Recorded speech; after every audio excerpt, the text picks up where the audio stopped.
হযরত ইউনুস আলাইহি ওয়াসাল্লামের মাছের পেটে থাকার অলৌকিক ঘটনা আমরা অনেকেই জানি। মাছের পেটে তিনি কিভাবে গেলেন, কেন গেলেন এবং কিভাবে বেরোলেন সেই বিষয়ে সংক্ষেপে আলোচনা করব। ভিডিওটি সম্পূর্ণ দেখার অনুরোধ রইল। আসসালামু আলাইকুম ওয়া রাহমাতুল্লাহি ওয়া বারাকাতুহু। দোয়া ইউনুস হলো একটি বিশেষ দোয়া, যেটি বিপদগ্রস্ত অবস্থায় পাঠ করলে বিপদ থেকে মুক্তি পাওয়া যায়। মাউশিল অঞ্চলের নিনোভা নামক জায়গার অধিবাসীদের জন্য হযরত ইউনুস আলাইহিস সালামকে নবী হিসেবে প্রেরণ করেন আল্লাহ তাআলা। তিনি তাদেরকে আল্লাহর পথে চলার আহ্বান করেন, কিন্তু তারা তাকে মিথ্যা প্রতিপন্ন করে এবং নিজেদের অবাধ্যতায় লিপ্ত থাকে। তারা নবীর কথা না মেনে আল্লাহর অবাধ্যতায় লিপ্ত থাকার ফলে নবী তাদের জনপদ থেকে বের হয়ে যান এবং তাদের উপর 3 দিন পর আযাব নাজিল হবে বলে সতর্ক করে দেন। ইউনুস আলাইহিস সালাম জনপদ থেকে বের হয়ে যাওয়ার পর তার উম্মতের লোকজন নিজেদের অবাধ্যতার বিষয়টি অনুভব করলেন এবং বুঝতে পারলেন যে আল্লাহর আযাব শূন্য। তখন তারা নিজেদের ভুল বুঝতে পেরে আল্লাহর কাছে তওবা করলেন এবং নবীর সঙ্গে দুর্ব্যবহারের কারণে নিজেরা লজ্জিত হলেন। তারা সবাই মিলে আল্লাহর কাছে তওবাও করলেন। তাদের তওবার কারণে আল্লাহ তাআলা তাদেরকে মাফ করে দিলেন, যে আযাব উত্তাসন্ন ছিল তা থেকে মুক্তি দিলেন। এদিকে ইউসুফ আলাইহিস সালাম জনপদ থেকে বের হয়ে সাগর পাড়ি দিয়ে অন্য কোথাও চলে যাওয়ার জন্য মনস্থির করলেন এবং অনেকের সঙ্গে নৌকায় চললেন। নৌকাটি যাত্রীদের নিয়ে কিছু দূর যাবার পর উত্তাল তরঙ্গের মধ্যে পড়ে ঘুরপাক খেতে লাগলো।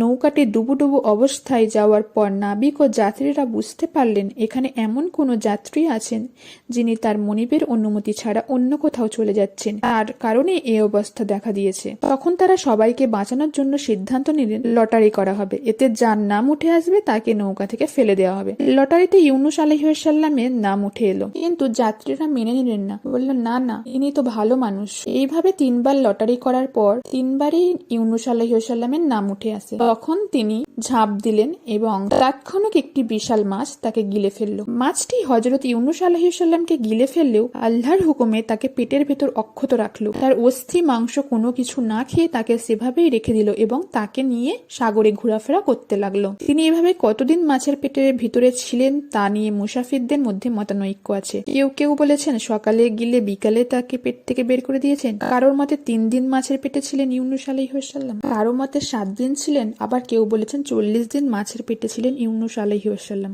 ইউনুস আলাইহিস সালাম যখন মাছের পেটে ছিলেন তখন তিনি আল্লাহ তাআলাকে উদ্দেশ্য করে মৎস্যকুলে তাসবিহ শুনতে পেলেন। এমনকি 7 আসমান, জমিন ও মাটির নিচে যা কিছু রয়েছে তাদের তাসবিহ শুনতে পেলেন। ইউনুস আলাইহিস সালামও তাসবিহ পড়লেন, লা ইলাহা ইল্লা আনতা সুবহানাকা ইন্নী কুনতু মিনাজ জালিমিন। অর্থ, হে আল্লাহ, তুমি ছাড়া কোনো উপাস্য নেই, তুমি পবিত্র মহান, আমি তো সীমা লঙ্ঘনকারী। এরপর ফেরেশতারা তার তাসবিহের আওয়াজ শুনতে পেলেন। তারা আল্লাহ তাআলাকে বললেন, হে আমাদের প্রতিপালক, আমরা এই জনমানবহীন স্থানে একটি আওয়াজ শুনতে পাচ্ছি। আল্লাহ তাআলা তাদের জানালেন, এটি আমার বান্দা ইউনুসের তাসবিহের আওয়াজ, যাকে আমি মাছের পেটে আটকে রেখেছি। এ কথা শুনে ফেরেশতারা ইউনুস আলাইহিস সালামের জন্য আল্লাহ তাআলার কাছে সুপারিশ করলেন। তাদের সুপারিশ মঞ্জুর করে আল্লাহ তাআলা মাছকে নির্দেশ দিলেন নবী ইউনুস আলাইহিস সালামকে সমুদ্রের কিনারায় রেখে যেতে। আল্লাহর নির্দেশ মেনে মাছ ইউনুস আলাইহিস সালামকে সমুদ্রের কিনারায় ফেলে রেখে গেল। এ বিষয়টি পবিত্র কোরআনে বর্ণিত হয়েছে এভাবে, তোমরা স্মরণ করো জুননুনের কথা,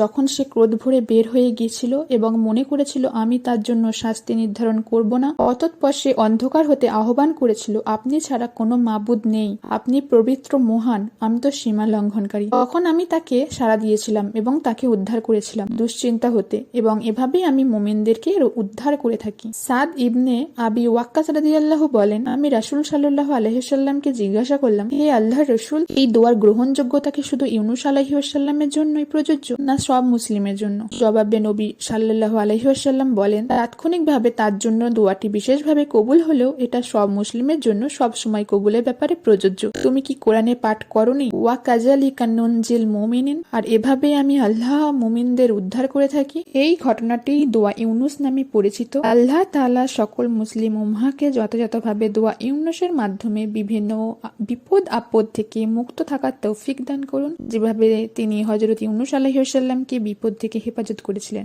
ভিডিওটি এই পর্যন্তই। ভালো লাগলে লাইক, কমেন্ট ও শেয়ার করবেন, সাথে অবশ্যই চ্যানেলটি সাবস্ক্রাইব করে রাখুন।